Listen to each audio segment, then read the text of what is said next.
लेकिन सबसे पहले मुख्तलिफ ज़ावियों से बात करते हैं फैज़ हमीद साहब और उनके कोर्ट मार्शल पर। हमारे पहले मेहमान हैं अशतर औसाफ साहब, मारूफ कानूनदां हैं और साबिक अटॉर्नी जनरल पाकिस्तान हैं। औसाफ साहब बहुत शुक्रिया अपना कीमती वक्त देने का। ये जनरल हमीद फैज़ हमीद का जो मुकदमा एक पेचीदा मुकदमा है और उसका एक अहम पहलू ये है कि जी उन पर जो इल्ज़ाम है कि जी सिविलियन मामलात में, सियासी मामलात में उन्होंने मुदाखलत की। क्या अगर उनका कोई सिविलियन साथी भी हुआ तो और वो मुलव्विस पाया गया तो उसका ट्रायल क्या होगा? उसका ट्रायल फौजी अदालत में होगा? उसको कहाँ खींच के लेके जाया जाएगा? जी देखिए, बात बहुत इतनी पेचीदा नहीं है। अभी जो केस चल रहा है जिसके ऊपर उनको चार्जशीट किया गया वो 9 मई के और ये जो मई के वाकयात हैं उसके हो रहे हैं। लेकिन भी जो मुकदमा चल रहा है उसको भी अगर आप देख लें तो उसमें उनके ऊपर जो इल्जामात हैं वो तो खैर पब्लिक इल्जामात हैं, क्योंकि सुप्रीम कोर्ट में भी इसकी बाज़गश चलती रही। सुप्रीम कोर्ट ने अहकामात दिए मिनिस्ट्री ऑफ डिफेंस को और उसके ऊपर इन्वेस्टिगेशन हुई। इन्वेस्टिगेशन के बाद इंक्वायरी हुई। इंक्वायरी के बाद उनका ये ट्रायल इनको कस्टडी में लिया और इसका ये इंडाइटमेंट हो गया है। याद रखिए कि जो मेजर जो प्रिंसिपल एक्यूज वगैरह का सिलसिला होता है उसके साथ जो बाकी लोग भी शामिल हैं वो भी उसके अंदर ही आएंगे। और ये एक ताकि कॉन्फ्लिक्टिंग अगर ट्रायल किसी और जगह पे हो और फौजी का ट्रायल कहीं और हो, अच्छा, तो उसके अंदर कॉन्फ्लिक्ट आ सकते हैं, तो करना होता है।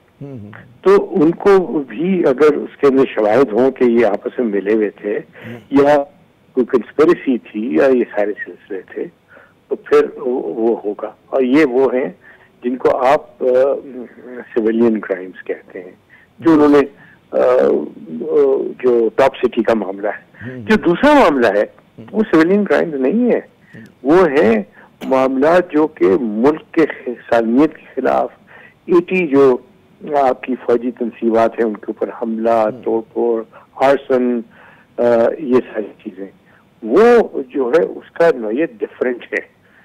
और उसके अंदर वो भी उसके अंदर सारे शामिल हो सकते हैं। बट असल बात पता है क्या है जी? असल बात ये है कि ये इम्पोर्टेंस इसलिए रखता है कि उर्फ़े आम में समझा ये जाता था कि जो ताकतवर लोग हैं और जो फौजी जनरल हैं उनको कोई हाथ नहीं लगाता। तो ये अब आ गया कि जो पॉलिटिक्स में इस तरीके से मेडल करेंगे और आप देखेंगे एक रिवायत है, एक रिवायत की इब्तिदा है, नई रिवायत की इब्तिदा है। हाँ। बिल्कुल दुरुस्त फरमाया, क्योंकि मुझे याद नहीं पड़ता, क्योंकि फौज में खुद एहतसाबी के निज़ाम तो हमेशा से है।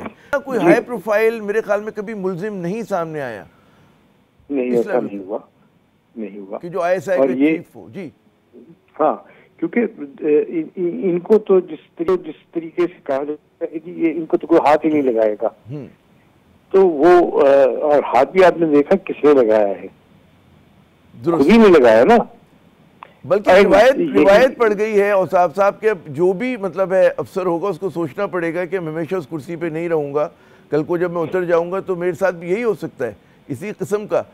तो एक तो ये एक step in the right direction. लेकिन मुझे ये बताइए कि आम आदमी के जहन में सवाल आता है, वो कहते हैं जी फील्ड कोर्ट मार्शल के जो एक वो प्रोसीडिंग्स होती हैं और एक आम सिविलियन कोर्ट की प्रोसीडिंग्स होती हैं, उसमें क्या बुनियादी फ़र्क होता है? क्या मुल्जिम के हकूक़ में कुछ कमी आ जाती है अगर उसको मिलिट्री कोर्ट में उसका ट्रायल हो रहा हो, या सिविलियन कोर्ट में हो तो उसको ज़रा कुछ ज़्यादा आसानियाँ होती हैं? क्या फ़र्क होता है? जी, उसमें कुछ यूँ है कि समझा ये जाता है कि शायद ये कोई मावराए कानून चीज है। नहीं, अगर आप मिलिट्री एक्ट को देखें, आर्मी एक्ट को देखें, नेवी एक्ट को देखें, एयरफोर्स एक्ट को देखें, तो इनके अंदर ये सारी चीजें लिखी हुई हैं। और उसके अंदर भी CRPC जो है वो लागू होगी, उसमें भी कानूनी शहादत लागू होता है। फर्क क्या है? फर्क ये है कि वहां पे आपको पूरा जजमेंट नहीं लिखना पड़ता, गिल्टी और नॉट गिल्टी लिखना होता है, यानी आपको रीजन नहीं देने होते, लेकिन आपको एविडेंस फिर भी रिकॉर्ड करना होता है। और ये भी कोई ये नहीं है कि आप उसके अंदर ये सारे सिलसिला करें। आपने देखा अमेरिका में भी जो ट्रायल्स होते हैं, क्रिमिनल ट्रायल्स, वहां पे ज्यूरी जो है वो गिल्टी या नॉट गिल्टी की बात ही करती है ना।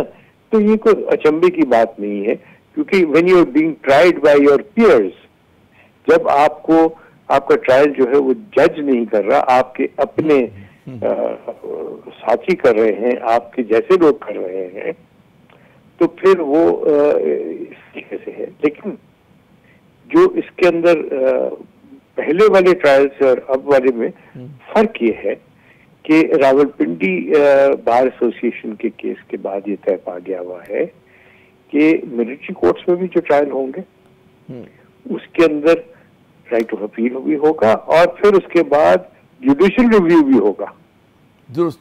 अच्छा, क्या ये होता है कि अगर फैज हमीद साहब पे मतलब इल्ज़ाम साबित हो जाता है, अभी तक तो हमारे पॉइंट ऑफ व्यू से मुल्जिम ही है ना वो, अगर जुर्म साबित हो जाता है तो क्या वो किसी सिविलियन अदालत में चैलेंज कर सकते हैं कि यहाँ पर बिल्कुल हरफ आखिर होगा या मिलिट्री जो प्रोसेस होगा वहीं पे कंप्लीट हो जाएगा? सबसे पहले तो अपील होगी जो आर्मी एक्ट के तहत है। ओके। उसके बाद जुडिशियल रिव्यू होगा, और जुडिशियल रिव्यू जो है वो, यानी जुडिशियल रिव्यू से मुराद ये है कि वो हाई कोर्ट के अंदर जा सकेंगे। और हाई कोर्ट में जो जाने की 3 वजूहात हो सकती हैं। एक, ये प्रोसीजर सही तरीके से फॉलो नहीं किया गया, प्रोसीजरल इन्फर्मिटी है। नंबर 2, मैलिस और मैलाफिडे है, और यानी उनको किसी इंतकामी कार्रवाई के तहत ये किया गया है। और तीसरा कि कानून का इतलाक गलत किया गया है।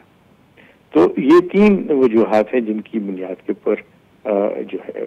क्विकली अगर मुझे एक और, आपने कुछ तस्करा किया था 9 मई के वाकयात से, मतलब ज़ाहिर कि जोड़ा गया उस वाकयात से, और वो एक बहुत ही मतलब सीरियस चार्जेस हैं।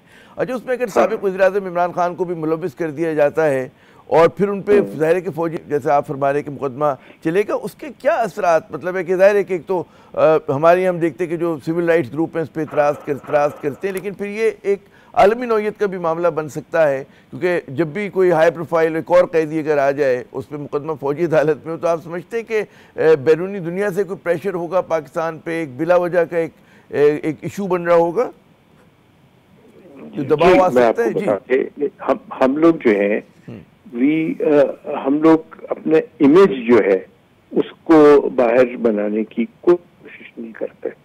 हम कोई ऐसी बात नहीं करते जिससे लोगों को पता चले कि हमारे मुल्क के अंदर उस तरह की बातें नहीं है जिस तरह बर्मा में या ऐसे ममालिक में होती हैं।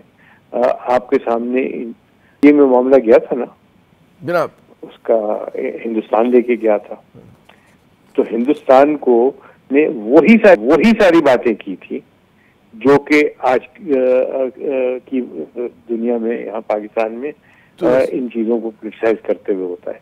तो आर्मी अदालत में क्या फैसला किया उन्होंने तो बहुत ज्यादा मतलब हमें अपने उसका परवाह नहीं करनी चाहिए। बकौल आपके इश्तर साहब बहुत शुक्रिया। मुझे कान में कहा जा रहा है कि सेगमेंट का वक्त खत्म हो रहा है। नाज़रीन, एक वक्फा लेते हैं, जब दोबारा हाजिर होंगे तो इसी मौजू पर हमारी गुफ्तगू का सिलसिला जारी रहेगा।